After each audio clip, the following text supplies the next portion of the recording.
Mr. Benson signed the transfer documents. "Be quick with it," Anna was heard saying to her husband. "I will," Mr. Benson replied. Mr. Benson had to marry Anna after the sudden death of his wife, Mary, who left behind their newly born son, Sam. Benson loved his wife, Mary, so much that he found it challenging to show Anna genuine affection after her death. Instead, he dedicated all of his time looking after their son, Sam. This, however, did not go down well with Anna, who wanted her son Drake to inherit all of her son's properties. Now that Mr. Benson is bedridden, she wanted him to transfer all of his properties to her son before his death. What if Anna killed him immediately after he signed his documents? Mr. Benson thought to himself. Since he became bedridden, Anna had always been taking care of him, not out of love, but because he refused to sign the transfer documents. So she needs to keep him living until he does so. But this time around, it's different. She decided to use another means. She had his son Sam kidnapped and only promised to release him safely if he signed the transfer documents. How then can he say no? To him, his son's life is worth more than the properties. After deliberating for a while, he signed the documents. Signing up for the papers implies that Sam will end up with no properties after his death and not even a home. Most importantly, he might die at any moment. Well, he hopes that his son will understand him after realizing that he had nothing left behind for him. Sam was attending Harvard University, so he barely came home. Instead, he stays at a hotel on campus every night. He was in his final year and would be graduating soon. Irrespective of his dad being a rich man, he never let it affect his studies, unlike his stepbrother Anthony, who never takes his studies seriously. He was walking around his hotel when he had a call. Checking out who the caller was, he realized that it was his dad. "Son, I want to see you right now, or it might be too late," Mr. Benson said in a soft tone at the other end. Without waiting for anything else, Sam ran off to the bus station. On reaching home, he rushed past his stepmom without even greeting her. When he was kidnapped, he knew it was the only stepmom that could be responsible. After all these years, he knows how much she dislikes him, but then he barely gets affected by it because he only cares about his dad at home and nothing else. When he got inside, his dad was already on the verge of death. "Dad, let me call the ambulance," Sam said at the sight of his dad, who was about to lose his life. "No, son, it's too late," Mr. Benson said. "I called you because I will not see you again in a long time forter I sleep. I can finally be with your mom again." "Son," Mr. Benson said, forcing a smile through his teary face. "Dad, please don't leave me alone. You're the only one I have left in this world," Sam said as tears flowed freely down his face. "Son, I'm sorry I'm unable to leave you anything, but take this as a birthday gift from me," Mr. Benson said. Sam barely remembers his birthday, because to him, it was taboo to him since that was the day of his mom's death anniversary too, and now his dad was about to leave him. "No, Dad, the only birthday gift I want is for you to stay alive," Sam cried out. "Son, please take it, or else I won't rest in peace," said Mr. Benson as he pushed the gift box into his hand and gave up the ghost. "Dad, please come back," Sam cried.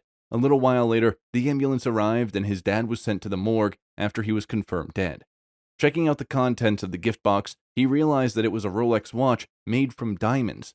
Why would his dad insist on giving him something so precious before his death? Sam began to wonder.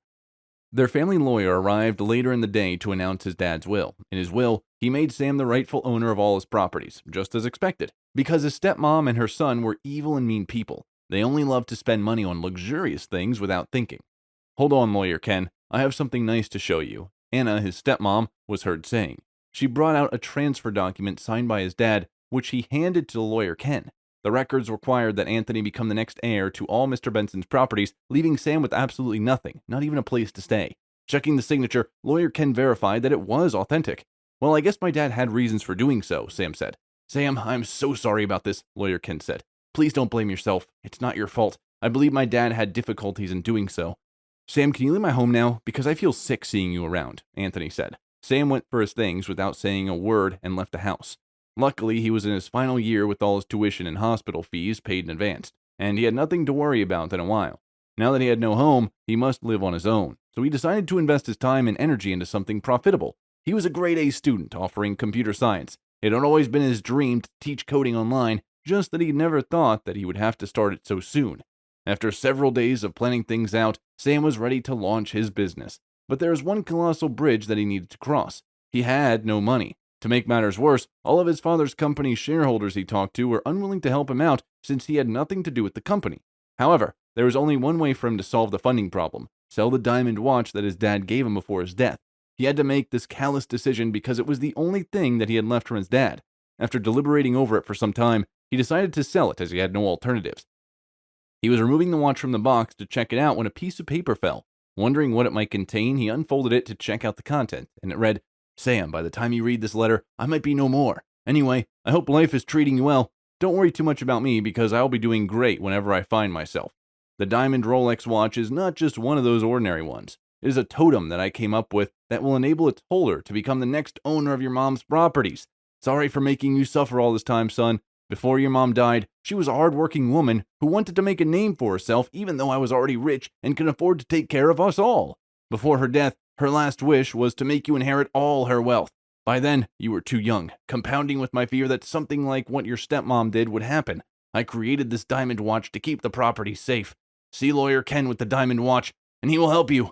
"Thank you, Mom and Dad, for planning out my future ahead," Sam said as he wiped the tears flowing freely on his face with the back of his hand. Early the following day, Sam set out to seek Lawyer Ken. He then showed him the letter his dad left behind for him alone, guiding the Rolex watch he gave him. "Everything your dad said in the letter is authentic, but there is more to it than you are thinking. Your mom's company is Axis Tech, and she is the second largest shareholder in your dad's company.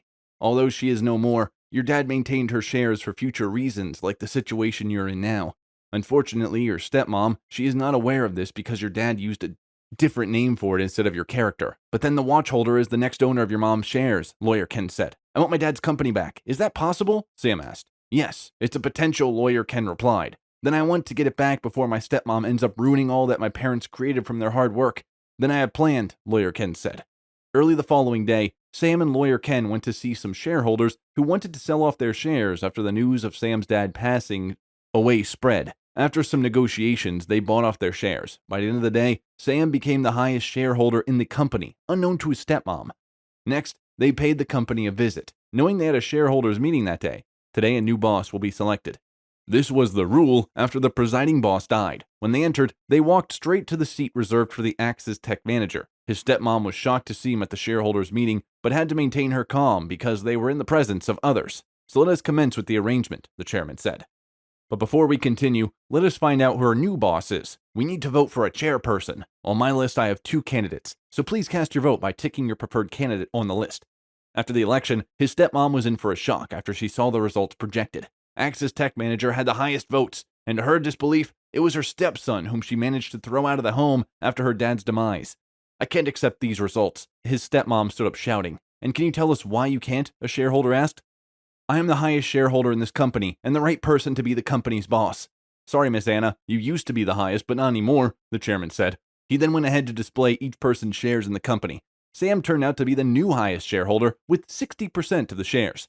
"So, Miss Anna, I hope you can be quiet as the meeting continues." Sam was called upon to preside over the meeting. He then set forth new rules to replace the old corrupt ones that his stepmom set. He finally made it to the headlines a few weeks after taking over his parents' company from his stepmom. He was recognized as one of the youngest billionaires of the century.